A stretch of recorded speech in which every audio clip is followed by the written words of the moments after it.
j'ai une compagnie de théâtre que je co-dirige avec Patrick Mort. Ça s'appelle le Théâtre Spirale. On est basé à la Parfumerie, donc juste en bas de la colline, au bord de l'Arve. Et la compagnie existe à peu près depuis 25 ans. Patrick et moi, on s'est rencontrés, on a fait le Col Lecoq ensemble à Paris, il y a bien longtemps. Moi, donc, je suis à Genève depuis à peu près 25 ans, 26 ans. Je suis née au Chili, où j'ai vécu les premiers 10 ans de ma vie, et puis après, j'ai grandi en Australie. Et ensuite, je suis allée faire l'école de coq, et puis voilà, mon destin a été un peu scellé à ce moment-là. Voilà.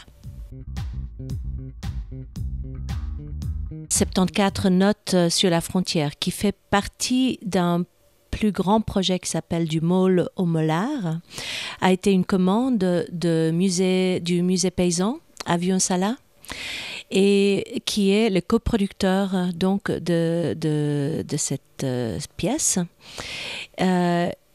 Roger Desbioles, qui est le directeur du musée paysan, m'a appelé il y a à peu près 2 ans. C'était une carte blanche. Et je lui ai dit tout de suite, en m'imaginant ce que je pourrais faire avec ce spectacle, que je voulais parler de la frontière et que je voulais que ça soit un spectacle musical. Ça, j'en étais sûre depuis le départ. La frontière franco-genevoise, en même temps, est le point de départ et peut-être le point de fermeture du spectacle, parce que parfois, quand on parle de quelque chose qu'on connaît bien, on arrive de toute façon à l'universalité. Mais on se pose beaucoup de questions. Quand je suis allée voir John Berger, donc l'écrivain anglais, mais qui habite en Haute-Savoie depuis presque 50 ans, et qui est un ami et puis qui m'a beaucoup influencé, autant dans ses livres, mais aussi dans les conversations qu'on a pu voir ensemble. Il m'a dit, oui, 74 notes, c'est un très bon titre parce que la frontière, c'est très complexe. Donc, il y aura beaucoup de notes à faire autour de cela. Et donc, on avait un texte de base. Mais quand on a commencé les répétitions, c'est clair que ce texte a bougé, comme les frontières d'ailleurs.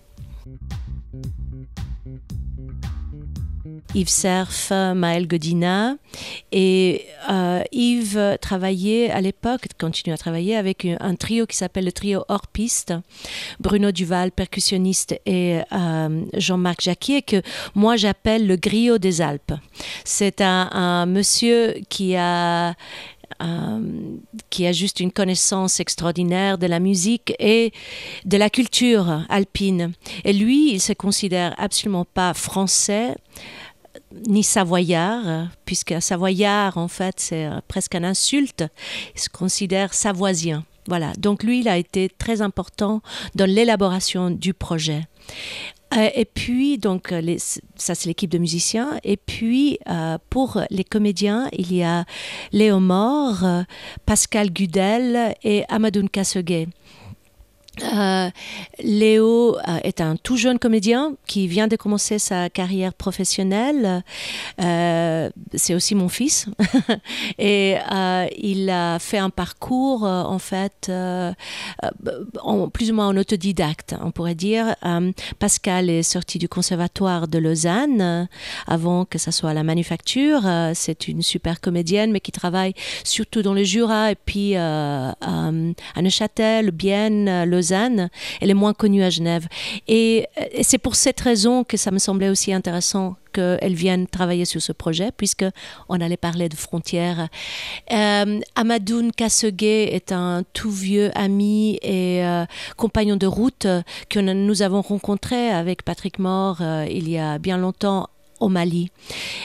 Comme vous le savez bien, le Mali passe un moment très difficile de tout point de vue, et je voulais que Cass, c'est le nom par lequel il est connu, que Cass vienne travailler avec nous, qui partage sa vision du monde contemporain actuel en Afrique, et aussi son immense talent de comédien. Voilà. Moi, je conçois le travail de mise en scène toujours comme une collaboration entre le texte, les comédiens, les musiciens, la lumière.